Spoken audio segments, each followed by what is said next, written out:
Dumanlar otaqda ətrafı bürüyüb, İlhamım ulduzlu gecələrdə hər tüstüdə arzumu üfürüb, kül qabım dolubdu xatirələrlə. Mən sənə görə dünyanı gəzsəm, sən gələrsən yenə məni görməzdən.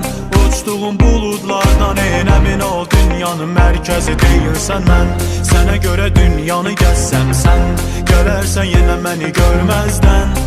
Uçduğum buludlardan en mənim üçün artıq maraqlı deyilsən. Ağlımdan bitirdim, qəlbimdən sildim, içimdən sənin üçün pis olmaq gəlmir. Düşün bir fikirləş, harda səhv etdin, nazını çəkən adam dərdini çəkmir. Sus, danışma heç dinmə dur, bizi məhv edər o saxta qürur. İstəyim ey qadın sən və qürur, heyf ki qəlbini o kin tutur.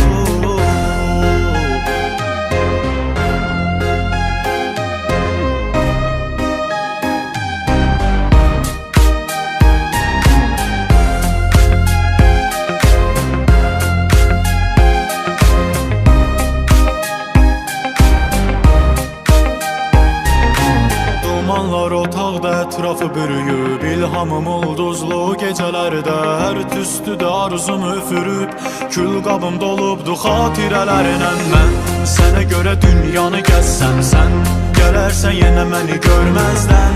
Uçduğum buludlardan en əmin ol, dünyanın mərkəzi deyilsən mən. Sənə görə dünyanı gəzsəm, sən gələrsən yenə məni görməzdən.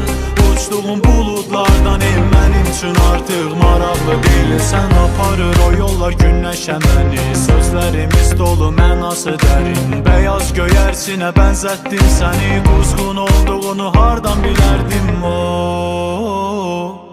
Yazıram yazımı, nöqtəmi qoyub bu son. Zamansa gedir və dayanmır, dayanmır o. Yazıram yazımı, nöqtəmi qoyub bu son. Zamansa gedir və dayanmır, dayanmır.